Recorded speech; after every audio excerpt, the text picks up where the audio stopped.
ख़ासतौर पर पाकिस्तान में एरियल पावर को एयरफोर्स समझते हैं।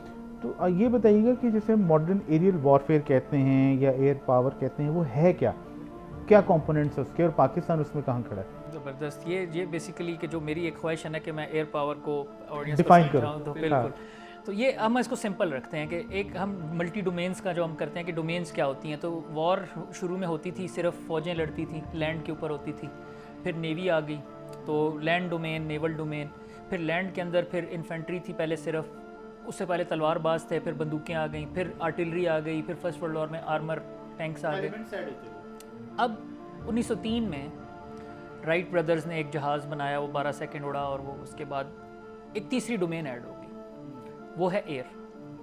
अभी हम एयरफोर्स या उस पर नहीं, मतलब सिर्फ एक डोमेन नहीं आई है, और वो डोमेन आर्मी के अंडर ही गई। इनिशियली 1918 तक कोई एयरफोर्स नहीं थी। जो भी फर्स्ट वर्ल्ड वॉर के अंदर आपकी एयरफोर्स या एयर पावर थी रादर, वो अंडर आर्मी होती थी, ठीक है। और नेवी और आर्मी की अपनी अपनी एक एयर आर्म होती थी। United states air force even second world war में भी एग्जिस्ट नहीं करती थी। अच्छा।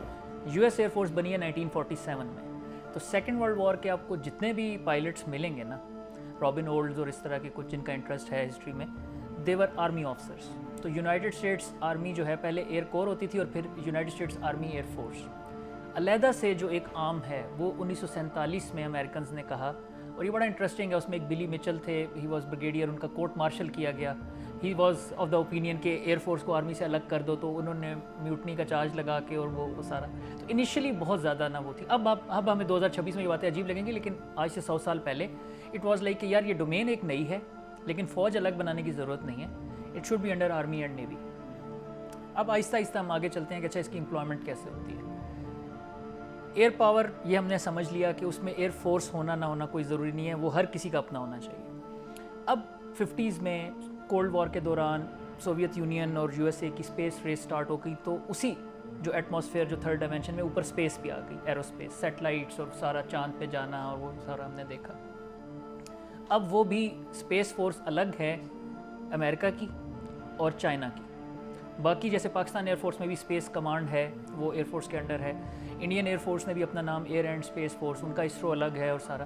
तो अभी तक अलहदा से स्पेस फोर्सेस जैसे मैंने कहा वो दुनिया में दो ही, सबसे पहले अमेरिका ने बनाई थी, और अभी कुछ 4-5 साल पहले आई थिंक चाइना ने बनाई है। तो फ्यूचर में शायद हम भी देखें कि पाकिस्तान, इंडिया जैसे कंट्रीज़ में भी एक आर्मी, नेवी, एयरफोर्स के साथ शायद स्पेस फोर्स भी बन जाए जब हमारी कैपेबिलिटी बिल्ड हो।